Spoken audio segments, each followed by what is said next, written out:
જો વિદ્યાર્થી મિત્રો, આપણે જે આજે પ્રવૃત્તિ કરીને ચાલો ઇતિહાસ જાણીએ, તો એમાં આપણે નમૂના તરીકે સિક્કાઓ લીધેલા હતા. તો એ સિક્કાઓ હું તમને નજીકથી પણ બતાવું કે જેથી કરીને આપણે જાણી શકીએ કે આ કેટલા જૂના પુરાણા અને પ્રાચીન સિક્કાઓ છે.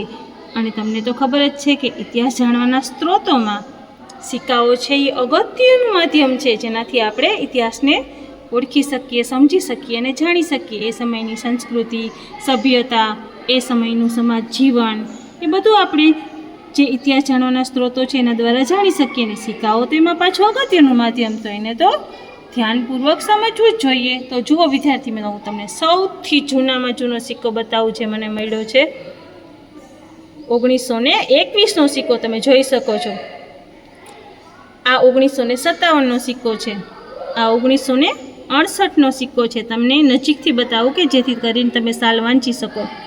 અને વિદ્યાર્થી મિત્રો જુઓ, આ સિક્કો તો કેટલો બધો જૂનો છે કે આ 1912 કે 19 એવું કંઈક વંચાય છે. એટલે આ સૌથી પ્રાચીન આપણે લાગે છે કે આ સિક્કો સૌથી પ્રાચીન હશે. આપણે એક સિક્કો જોયો ને જે 1921નો, બરાબર. જુઓ આ, અને આ સિક્કો મને એમ લાગે છે કે આ સિક્કો એનાથી પણ જૂનો છે. જો 12 કે 19 એવું કંઈક વંચાય છે. આ 1987નો સિક્કો છે. આ 1973નો છે. જુઓ, તમને હું નજીકથી બતાવું ને કે જેથી કરીને તમે ધ્યાનથી જોઈ અને સમજી શકો, બરાબર. આ 1982નો સિક્કો છે. આ 1970નો સિક્કો છે. સિક્કાઓ જોઈને તમને નવાઈ લાગતી હશે ને વિદ્યાર્થી મિત્રો.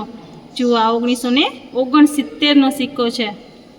આ 1946, જુઓ આપણી આઝાદી પણ આપણને નહોતી મળી ને એ પહેલાંનો આ સિક્કો છે. જુઓ, એ સમયના આપણા જે પૂર્વજો જે છે એ આ સિક્કાઓનો ઉપયોગ કરતા હશે ને, આપણે એ સમજી શકીએ ને કે આઝાદી પહેલાંનો આ સિક્કો છે. જુઓ, આ પણ આઝાદી પહેલાંનો છે, 1946નો, કે આપણા જે દાદા પરદાદા જે લોકો જે છે એ આ સિક્કાઓ એને વાપર્યા હશે. જુઓ, તો આના દ્વારા આપણને કેટલી સમજ મળે કે પ્રાચીન સમયમાં ચલણી નાણું કેવું હતું. અને સિક્કાઓ જોઈને આપણને કેવી નવાઈ લાગે.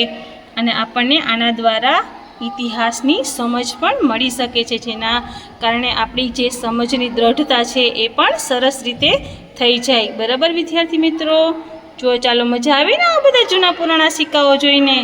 ચાલો, આવી જ રીતે બધા પાઠમાં આપણે સરસ સરસ પ્રવૃત્તિઓ કરતા રહેશીઓ.